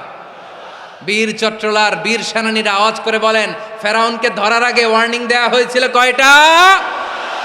রাব্বুল আলামিন বলেন, ওয়ালাকাদ আতাইনা মূসা 9 আয়াতিন বাইয়িনাত। 9টা মুআজিজা দেখিয়েছি। 1 2 3 বারবার এইভাবে রিমাইন্ডার, ওইভাবে রিমাইন্ডার, এইভাবে নাসিহাত, ওইভাবে দাওয়া। ফাকুলা লাহু কাওলান লাইয়িনা, নরম করে বলো, সফট করে বলো, যত ওয়ে হতে পারে দাওয়া মেথডোলজির। মূসা আলাইহিস সালামের সব অ্যাপ্লাই শেষ। 10ম বারে যে আল্লাহ ধরছে, 10ম বারে যে ধরেছে। এজন্য আল্লাহ বলেন, আমি সীমালঙ্ঘনকে পছন্দ করি না। কোরআনের অন্য আয়াতে বাগীকে বলা হয়েছে আল ইতিদা। সীমালঙ্ঘন যারা করে তাদেরকে আল্লাহ বলেছেন মুতাদিন। ওয়াকাতিলু ফি সাবিলিল্লাহিল্লাযীনা ইউকাতিলুনাকুম ওয়ালা তা'তাদু ইন্নাল্লাহা লা ইউহিব্বুল মুতাদিন। আমি সীমালঙ্ঘনকারীদেরকে কঠিনকালেও পছন্দ করি না। আমরা যেন সীমালঙ্ঘন না করি। রাজি আছেন তো? যে কোনো ক্ষেত্রে এবাদতে যেন সীমালঙ্ঘন না করি। অনেকে আমরা এবাদতে সীমালঙ্ঘন করে ফেলি। বিশ্বনবী সাল্লাল্লাহু আলাইহি ওয়াসাল্লাম যেটা শিখিয়েছেন এর বাইরে যে অতিরিক্ত বুজুর্গ হতে চায়, এরকম আছে না নাই? করা যাবে না, কোনো ক্ষেত্রেই সীমালঙ্ঘন করা যাবে, এমনকি যুদ্ধক্ষেত্রেও না। বিশ্বনবী সাল্লাল্লাহু আলাইহি ওয়াসাল্লাম বলেন, খবরদার যুদ্ধক্ষেত্রেও সীমালঙ্ঘন করো না। কি সুন্দর ইসলাম আমরা পেয়েছি। বিশ্বনবী বলেন, খবরদার যুদ্ধের ময়দানে কোনো নারীর গায়ে হাত তোলো না, কোনো শিশুর গায়ে হাত তোলো না, কোনো গবাদি পশু হত্যা করো না, কোনো শস্যক্ষেত্র ধ্বংস করো না, এবাদতরত অন্য ধর্মের কোনো সন্ন্যাসীর গায়ে হাত তুলো না। বলেন সুবহানাল্লাহ। তাহলে আমরা সীমালঙ্ঘন করতে পারবো? প্রিয় ভাইরা, একটা সুখী, সমৃদ্ধ, শান্তির সমাজ, মানবিক সমাজ যদি আমরা গঠন করতে চাই, আমাদের আল্লাহর দেয়া কয়টা আদেশ মানতে হবে বলেন দেখি? সবাই বলেন কয়টা? আর বেঁচে থাকতে হবে কয়টা জিনিস থেকে? আওয়াজ করে বলেন কয়টা? আচ্ছা, আদেশ নাম্বার 1 কি ছিল বলেন? আল্লাহর আদেশ কি? 1 নাম্বার আদাল, ন্যায়পরায়ণতা। আমরা সুবিচার, সুশাসন, ন্যায় বিচার চাই কি চাই না? 2 নম্বরে কি ছিল? মাশাআল্লাহ, আওয়াজ করে বলেন 2 নম্বরে কি ছিল? ইহসান, আমরা যেন সবার প্রতি দয়া পরবশ হই, ইহসান করি। 3 নম্বরে কি ছিল? নিকটাত্মীয়দের দান করা, তাদের অধিকার প্রাপ্য বুঝিয়ে দেওয়া। পাশাপাশি 3টা জিনিস থেকে আল্লাহ বারণ করেছেন, নিষেধ করেছেন। তার প্রথমটা ফাহশা, অশ্লীলতা। অশ্লীলতার সাথে আমাদের কোনো সম্পর্ক। আজকের এই ঐতিহাসিক চট্টগ্রামের প্যারেড ময়দান থেকে আমরা যত ধরনের মা তাহারা মিনহা মা বাতান, প্রকাশ্য অপ্রকাশ্য, দৃশ্যমান অদৃশ্যমান, সব অশ্লীলতা থেকে নিজেদেরকে মুক্ত ঘোষণা করলাম। অশ্লীলতাকে আমরা না বলে দিলাম। আওয়াজ করে সবাই বলুন নো। অশ্লীলতার সাথে আমাদের কোনো সম্পর্ক। 2 নম্বর নিষেধাজ্ঞা কি ছিল? আল মুনকার, সমাজের যত মন্দ কাজ এগুলোকে আমরা প্রতিরোধ করব। রাজি আছেন তো সবাই? 3 নম্বরে আল বাগি, সীমালঙ্ঘন। কোনো মুসলিম সীমালঙ্ঘন করে না, এমনকি যুদ্ধক্ষেত্রেও না। আওয়াজ করে বলেন ঠিক কি না? রব্বুল আলামিন শেষে বললেন ইয়াইদুকুম লাআল্লাকুম তাযাক্কারুন, আল্লাহ তোমাদেরকে উপদেশ দেন যাতে তোমরা শিক্ষা গ্রহণ করো। আমরা উপদেশ দেব, আমরা জোর করে কাউরে কিছু মানাতে চাই না। লা ইকরাহা ফিদ্দিন ওয়া যাক্কির ফা ইন্না যিকরা তানফাউল মুমিনিন। উপদেশ দিলে এটা মুমিনদের কাজে দেয়। লাস্তা আলাইহিম বিমুসাইতির ইন্নামা আনতা মুযাক্কির। নবী হে, আপনি রিমাইন্ডার দাতা, আপনি উপদেশ দিবেন। আমরাও বিশ্বনবীর এই হাদিসগুলো থেকে, কোরআনের আয়াত থেকে রিমাইন্ডার, এই কথামালা, বাণীবাহক হিসেবে এই বাণীগুলো আপনাদের সাথে কাছে পৌঁছে দিলাম। আমরা আল্লাহ তাআলার কাছে প্রার্থনা করি, আল্লাহ আমরা যেন আদল দিয়ে আমাদের সমাজকে গঠন করতে পারি। আল্লাহ আমরা যেন ইহসান করতে পারি, আমরা যেন নিকটাত্মীয়দের দান করতে পারি। আল্লাহ যত ধরনের অশ্লীলতা, অনাচার, মন্দ কাজ, সীমালঙ্ঘন, অবাধ্যতা থেকে যেন আমরা বেঁচে থাকতে পারি। আল্লাহ তাআলা আমাদের সবাইকে কথাগুলো বোঝার ও আমল করার তৌফিক দান করুক। হাযা মা ইনদি ওয়াল ইলমু ইনদাল্লাহ আলাইহি তাওয়াক্কালতু ওয়া ইলাইহি উনীব।